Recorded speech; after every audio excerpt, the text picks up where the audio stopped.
All right, let's go ahead and talk a little bit about some of the British reforms that are going on in the mid to 1800s to the late 1800s, and even into the early 1900s.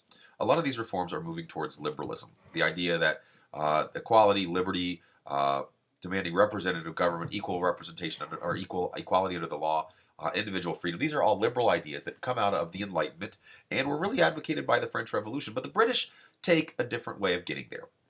The British have what could be termed as almost democracy through evolution rather than revolution. They're not going to change everything by having a big fight. They're going to change things little bits at a time. And they certainly had some undemocratic features of English government. For instance, they certainly had restrictions on voting.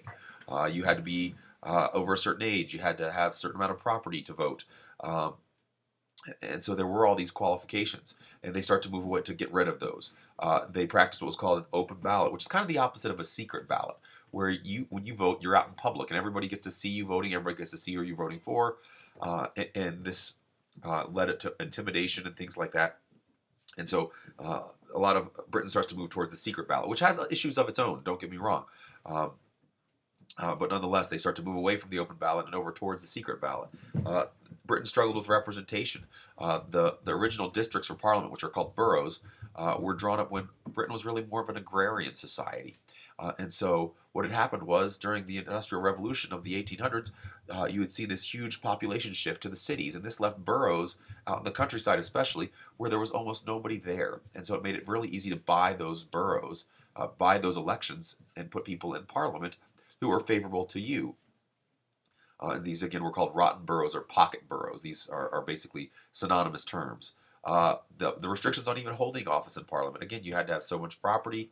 You couldn't be Catholic. You couldn't be Jewish. There were all kinds of restrictions. Again, you had to be male. And they start to move away from some of that. The House of Lords, you had to have titles of nobility to be members of the House of Lords. And the political parties in Britain themselves are undemocratic. You had the Whigs, you had the Tories. The Whigs were the Liberal Party, eventually becoming the Labour Party. The Tories were your Conservative Party, and still are today. The Labour Party is liberal, the Tories are conservative, and this is really where they begin. But still, back during the time, the parties were basically a rich man's game. The average everyday guy didn't participate in political parties. And so the first thing the British try to do is they try to extend the right to vote. And they do this again through compromise, not through revolution. They do a lot of things gradually, not just the right to vote. They do taxes. They gradually change the tax system. They gradually change the penal system and the police. They gradually change the role of that Catholics are allowed to play. They extend the right to vote to Catholics and the right to be in Parliament, as long as they're willing to say the king, who's a Protestant, is the just ruler, is the legitimate ruler of Great Britain. And all these things are gradual reforms. One of the very first pieces of legislation that really gets pushed through happens in 1832, the Reform Bill of 1832, advocated by Prime Minister Earl Grey. And this is a great example of the evolutionary method. The changes aren't huge, but it's a little bit at a time. For instance, the reduction on the property qualifications for voting. This really opens up the voting to a lot more of the middle class. Still, you only had about 400,000 originally, and with the new law, you have about 650,000. So that's only 250,000 more people, and that's still only 5% of the population could vote. So again, most people, 95% of people who live in Great Britain, could not vote even after this reform bill. But nonetheless, so you start to see it's little steps. It's moving towards opening it up to more and more people. And this takes representation. The Bill of 1832 also takes representation from those rotten or pocket boroughs and moves it more towards the cities or the industrial areas. And this moves the House of Commons to more of a power base, not from the aristocracy, which were out in the countryside, but to the middle class, who were in the industrial areas. And so this is a real power shift from one group to another in Great Britain. Uh, this leads to what was called the Chartist Movement. This is mostly city workers, mostly urban people, and they employ certain tactics. They have parades, they have large meetings, which could be kind of protests. A parade, you might also call it a march, if you want to put it in the modern vernacular. They sign petitions to go ahead and ask for redress of grievances of the government. And these are some of the same tactics that you still see used in our government today when people are upset with something going on. And one of the big things, what the Chartists did, they had a charter. They had these are the things we want to change. We want universal male suffrage. We want equal election districts. We want a secret ballot. We want an annual election of parliamentary representatives, called burgesses.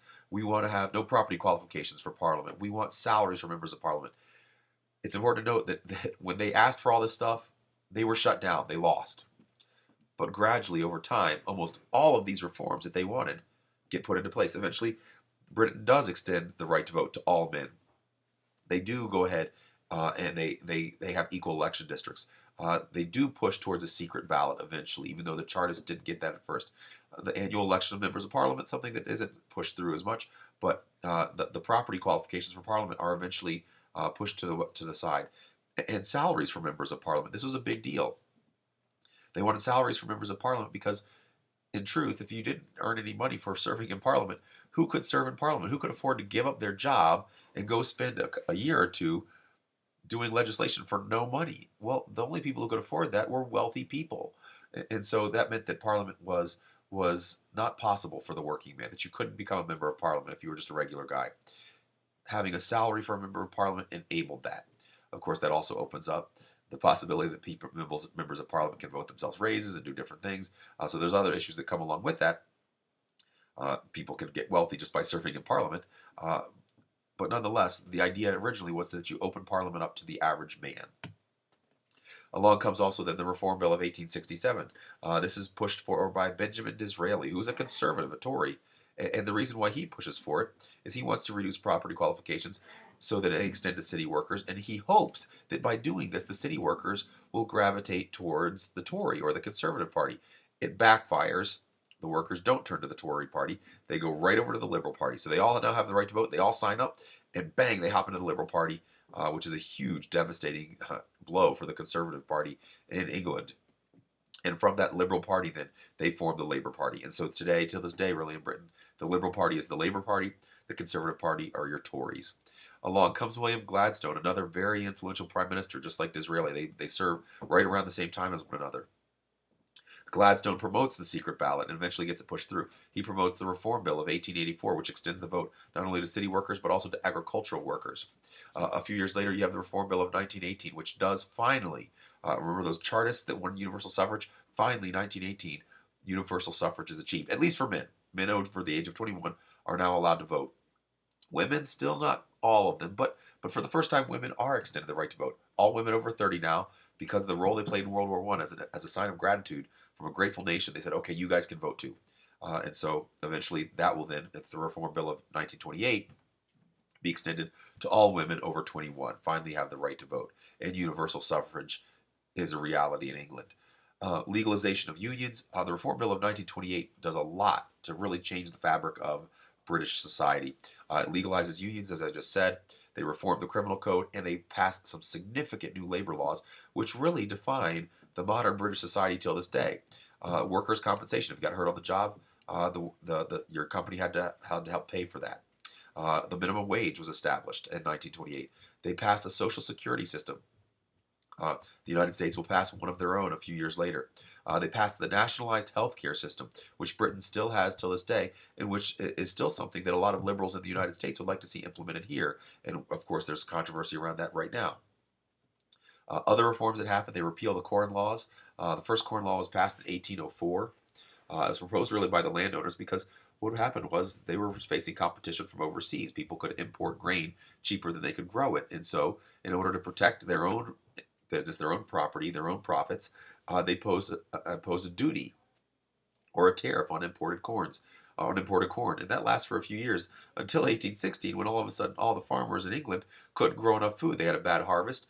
This causes huge shortages in food. And so bread prices go through the roof, which now all of your workers in cities were ticked off because they couldn't afford to feed their families. So they demand higher wages. They strike. There are food riots all over Britain. And it's looking like Britain might go the route of the French Revolution at that point.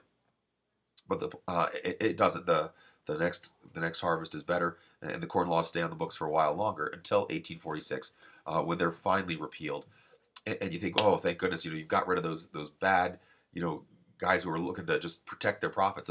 It's really a triumph, though, for the big businesses, the manufacturers, because their expansion had been hampered by the protection of grain.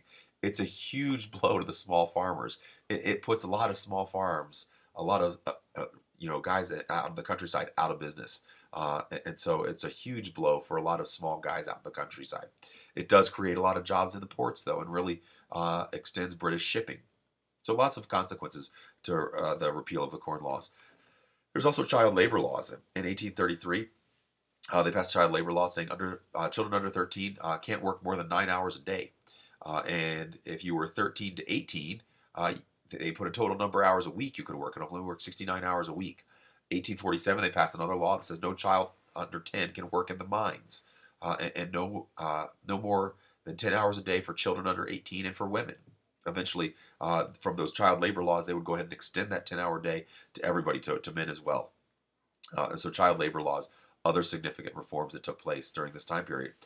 It's also during this time period, the mid 1800s, that slavery is abolished throughout the British Empire. It had been abolished in Great Britain itself before, but now that extends also to all their colonial possessions throughout the empire. So slavery is no longer allowed. You have the Municipal Corporation Act, which really sets up local city governments and establishes rules by which they're supposed to operate. You have the Public Health Act of 1848, which goes ahead and establishes certain criteria and certain credentials for sanitation. The Education Act of 1870, which is really one of the first stabs at public education, where everybody could get an elementary education. They would have to pay a small fee for it, but so it wasn't quite public education, but it was a step in that direction. Ireland, then. Let's last thing to talk just briefly about what's going on in Ireland. The Irish had been taken over by Great Britain earlier, and they were Roman Catholic, and they didn't like it. And so you had this continual tension where the Irish, who don't speak English, they have their own culture, their own language, they want to go ahead and pull away. They want to create a nation. And so here you see, again, let's go back to those conservative ideas out of the Congress of Vienna. They don't like nationalism. So the British try to suppress this nationalist movement from inside Ireland. That's a conservative idea coming straight from Metternich. In 1801, the Irish are included in Parliament. In 1829, the Catholic Emancipation Act extends representation in Parliament to Catholics. This, again, was really done in regards to Ireland. But really where things start to get a little crazy is the Irish potato famine, 1846 to 1850. For 4 years, the Irish were selling their grain, exporting it for money, but they weren't eating it. And so what they would do is they would grow potatoes, and that's how they would eat. They'd sell their grain for money and make money doing that. And then they had to go ahead and grow potatoes to feed themselves. Again, that whole getting rid of the corn laws really kind of hurt the Irish farmers. And so when the potatoes, they had a blight from 1846 to 1850, people were literally starving. A quarter of the population of Great Britain, or of Ireland, left the island during those 4 years or died. That's enormous. And Britain really doesn't do much to help out, or at least not enough. In 1869, the Disestablishment Act is passed, which goes ahead and tries to go ahead and begin to separate and provide for home rule for Ireland. You have the Land Acts, which also are kind of a concession, but nonetheless, despite all of these, home rule will eventually fail. In 1921, finally, there will be a separation, and there'll be you have Ireland, and the only area that doesn't want to be Irish is Northern Ireland. They want to stay part of Great Britain, and Great Britain, till this day, occupies Northern Ireland, and it's part of Great Britain, and that's still sometimes a source of contention. Ireland wants to all be Ireland, but the people who live in Northern Ireland are Protestant, not Catholic, and so they want us to remain part of Great Britain, and that still provides a little bit of tension till this day in Ireland.